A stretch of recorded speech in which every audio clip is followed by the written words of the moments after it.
you always knew that you need to work with the producer, or you kind of tried to by myself? But yeah, no, I like never in my mind did I think that I could produce anything by myself, because I didn't have a clear grasp of what it entails. Like I know I can record myself on the piano, but I wouldn't know what software to use or how to how to start even.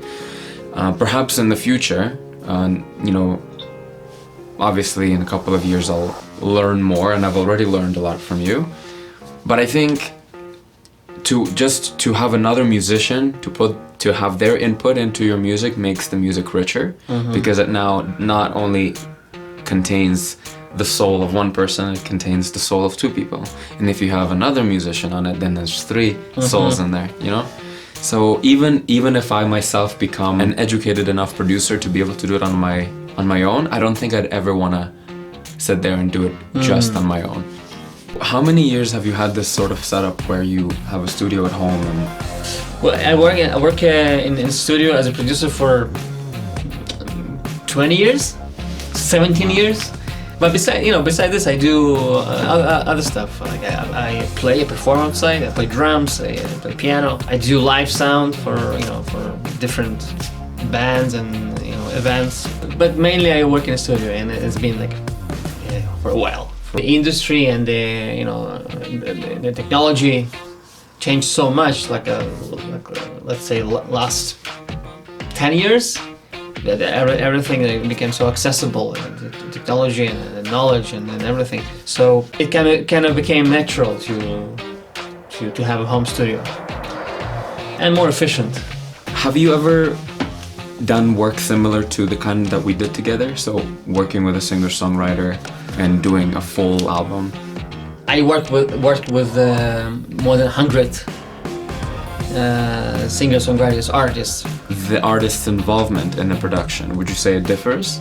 Involvement in a production is so much different. For example, with you, I love working with you because we not a single note or sound was kind of created or put without your involvement, right? We created from zero to final product together. Some artists they bring a song to me. Okay, here's a song, here's a melody, make it happen, and they contact me when you're done. Send me when it's done, right? Yeah. I love seeing smile on the artist's face, right? I love hearing that. Oh, it sounds so much better than I was expected, right? So for me, it's like it's not just to kind of please my ego. No, I love seeing people, kind of touching a dream. The artists, they're putting their soul, right, in their songs, right? Yeah. I always say when you see people posting kind of stories or pictures of themselves on the internet, right? They think they kind of put their themselves out there. But it's not like songwriters, artists. They're putting their soul out there, right? It's like the inner, very sacred part. So I love seeing how I can help, kind of to clothe their dream in music. Were you afraid or hesitant to work with a producer? Someone that will kind of take your music and will do something with your music. In my mind, I knew that whoever I find, then it would be like we were working on this together. From the very first session, I told you I want to be present at every stage. I wasn't worried that a producer would take the song and do something else with it, because I was very much looking forward to collaborating and making the instrumentation together. How would you define the role of the producer? Producer sounds like a corporate kind of corporate role. I don't know, but look, there are two types of producers. There's executive producer and there's music producer. I'm a music producer, right? I produce music. There's everything there. I take a song, and it can be in the form of just a phone memo. It can be just a little melody and some simple chords, or it can be just a melody So I take this and I create full arrangement, orchestration around it. People call it instrumental track, right around it. I mix it, I master it, and it involves everything: performing, playing, editing, mixing, arranging, a lot of technical stuff, and also a lot of musical stuff, right? What do you mean technical stuff and musical stuff? Well, technical, you have to know how to record, you have to know how to edit audio. Basically, these days, producers, most of them, they are also engineers. And by the way, I'm sound engineer by profession as well, so it's kind of helped me to be able to produce quick and efficient, because this is technical. But also, producing it's a lot of music stuff. Like you have to know music theory. Yeah, chords and harmony, and voicing and instruments, right? Ranges, and everything. So before working with me, did you know what producer does? I had a pretty good understanding, and now that almost a year has passed, in retrospect, I can tell that my understanding was pretty good. And I knew that like a music producer is somebody who is responsible for the instrumentation, for create, as you said, clothing the song. I remember, in the first couple of days, and I was sitting here and literally without the faintest idea of how marketing works or where I would even start. But because you gave me, the suggestions and the advice that you gave me, like, listen to the Entrepreneur podcast, or read this book by Ari Hairstand, who helps independent artists, you kind of, in that moment, became not just a musician or a producer, but you started mentoring me. Like I feel like I can always come to you for advice because you have such a breadth of knowledge and you have so many contacts, and you're always willing to help out and give suggestions and advice. And I feel like you're helping me move further, and it's like very invaluable. You mentioned sound engineering, and I've previously, before I started working with you, I never heard of such a title or a skill.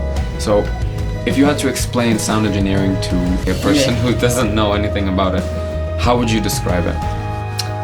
Sound engineer is someone who knows how to record sound, how to record, how to edit, how to work with different sounds. There's like this full spectrum, right, from let's say 20 hertz to 20k, and the different instruments and different voices, they have different frequencies. So sound engineer, it's one who knows how to work with frequencies, how to make space, and in this spectrum, sound engineer can do mastering. Not all of them, but for example, I do mastering as well.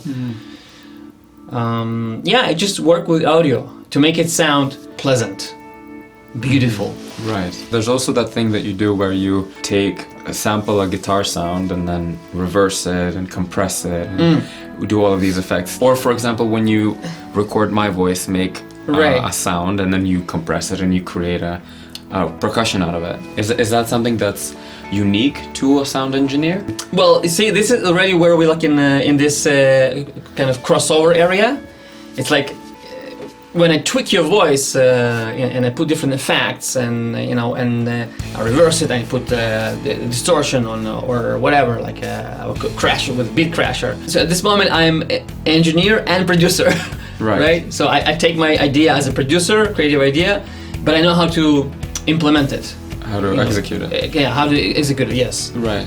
Back in the days, probably was divided by two people, right? Really? Producer would say, okay, I want to hear this voice in a lower frequency and a bit far away. And the engineer would, make it happen. Make it happen, yeah. Oh. So the engineer would put reverb, would like tweak some frequencies and whatever. But these days, you have to know to do it as a producer. You have to know how to do it. Yeah. I personally feel kind of very much confident when I produce, when I work with artists, because I know how to do it. I know how to do stuff technically. Plus, I have these creative ideas that I can I can make it happen. I can implement. So these three things, for example, being a musician, engineer, and producer, these three things, they're, how do you say, like they're like They feed each other. Yeah, feed each other, exactly. Let's talk a little bit about process, right? So tell me a bit from your perspective, from day one, right? When you came and you kind of you decided to work with a producer, right? And you contact me and we met. So let's start from there. Like how was the process for you? Well, after I sent you that first email in April of 2018, no, 2019, that was the day for me that it started, and I immediately knew what would be song number one. The process started with, well, let's rehearse it at home so that when you come to the studio you can play it properly. And and then we started. You know, the process of creation was then and still is very humbling to me, because it was like creating from nothing to, well, in terms of instrumentation, from nothing to this whole epic thing that it is now. But like, I remember how we like spent a whole session just finding the right drum, and then finding the right bass, and then finding the right pad, and it was just like seeing something like this happen to my song, and it's like, oh my god, like, look how carefully he's selecting this drum. Like, it's been 2 hours and he's still looking for this drum. Like, every sound is like customized and everything is so carefully selected, and it's like, that's when I knew it was like, I don't want to ever not do this. Like, I don't want to ever stop doing this. Like, to have someone else who has a musical understanding hear your song and you know, have a genuine emotional reaction to it and come up with all of these instruments for it is really cool. The day one of every song is always similar. So I come in with a prepared song, start to finish, 90% of the time. A prepared song for me is, well, I write the song at home on the piano, so I come here with a fully finished, you know, verses and choruses and bridge. I'll sit down, I'll play the piano guide track on the piano, then I'll get up, get behind the mic, and record a vocal guide, which is just like a rough draft of me singing, so as to inspire with my tone and emotion the kind of direction that the song would go production-wise. And then you ask me, you know, what the mood of the song is and what it's about in general, to get an idea of you know, we always spend, I think, at least, you know, 20 to 30 minutes talking about which direction we're going, because I don't think any one song on this album has a twin to it. Like, they're all rather different. We have like a dream pop, and we have alternative rock. That's one thing that I really liked, is that we were very free. We didn't have any constraints, and we really just chose a different direction for every song, just because we felt like it. During this, you know, whole process of working on album, 9 tracks, right? Yes. Have you ever felt that? Whoa! I mean, this song that I imagined this way is turning in a completely different direction. Yeah, Lionheart. Lionheart was never intended to be a happy, bright song, and yet it's the brightest, happiest song on this album. When I played it on the piano to myself at home, or if I showed it to a friend, it was very melancholic. It was very sad, and like the last thing that I would picture it is like the kind of dance, groovy song as it is now. And I think it happened because when I said, let's try synth with it, and you played the intro melody with the synth, my mind just went like, it just became this record, you know, about celebrating life. And I'm so happy, because that's really, I feel like subconsciously that's what the song was meant to be. It was written in a sad state of mind, but now it's celebratory. Remember this on your mark. The world is not only light and dark, and the chase may not end in our way.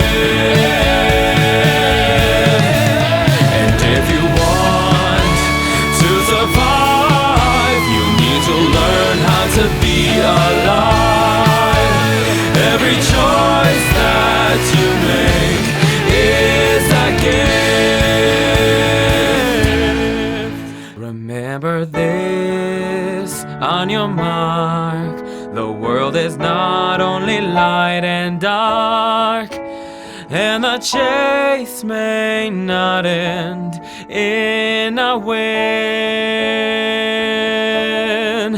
And if you want to survive, you need to learn how to be alive. Every choice that you make is a gift.